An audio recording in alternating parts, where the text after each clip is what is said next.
দীক্ষু আৰু সোণপাহীয়ে ইজনে সিজনক খুব ভাল পাইছিলে কিন্তু দীক্ষুৰ অসুস্থ দেউতাকে দীক্ষুক নিজৰ পুৰণা বন্ধু ৰামেশ্বৰৰ সৰুজনী জীয়েক থুপুকিৰ লগত বিয়া ফিক্স কৰিলে আৰু লগে লগে ইহ সংসাৰ ত্যাগ কৰিলে দেউতাকৰ শেষ ইচ্ছাক সন্মান জনাই দীক্ষুৱে থুপুকিক বিয়া কৰালে হয় কিন্তু বিয়াৰ পিছতো দীক্ষুৱে সোণপাহীক সপোনে দি থাকে দেখি থাকে কথাও পাতে আজি দীক্ষু আৰু থুপুকিৰ আঠ মঙলা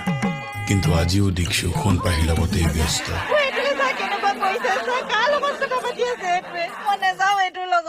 সাইকেট্ৰিষ্ট কেওঁতে ট্ৰিটমেণ্ট কৰি আছে যদিও বাৰে বাৰে ফেইল হৈছে বেজি দিলে ঠিকেই থাকে আকৌ খেলি মেলি হৈ যায়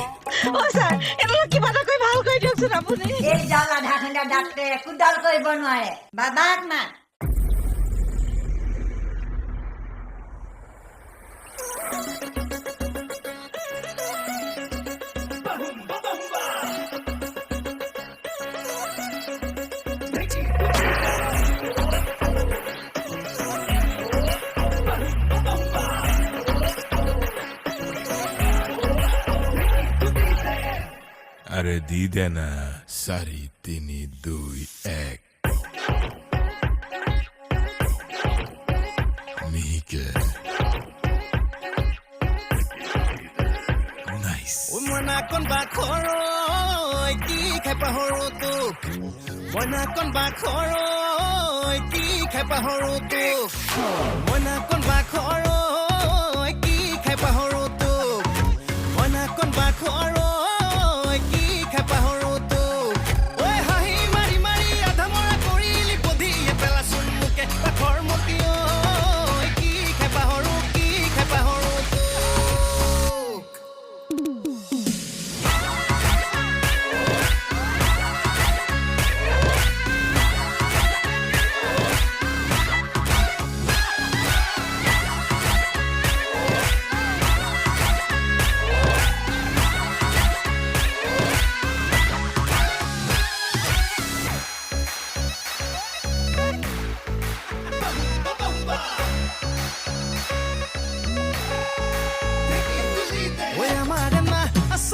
নাচে ঘূৰি ঘূৰি ঐ মিচিকি হাঁহিতি পৰে খৰি খৰি ঐ আমাৰ নাচনি নাচে ঘূৰি ঘূৰি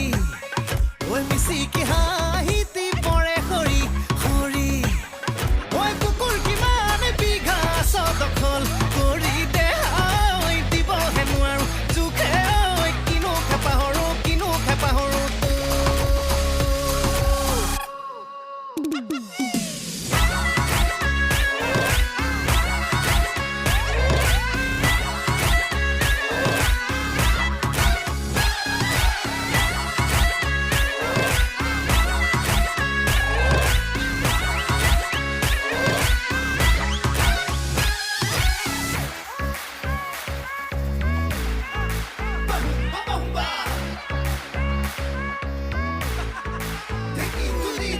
কালটি ভাঙিবি মিহি মিহি কৰি ঐ বুকুখন ফাটিব চিটি চিটি কৰি অনেই বাবু কালটি ভাঙিবি মিহি মিহি কৰি বুকুখন ফাটিব চিটি চিটি কৰি ঐ গৰম ভাবি নে মৰমৰ বি ইছনি দেহ ঐ ঘামিও লাগিব ভালে ঐ কিনো খাপাহৰো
মোৰ আকৌ কি হৈছে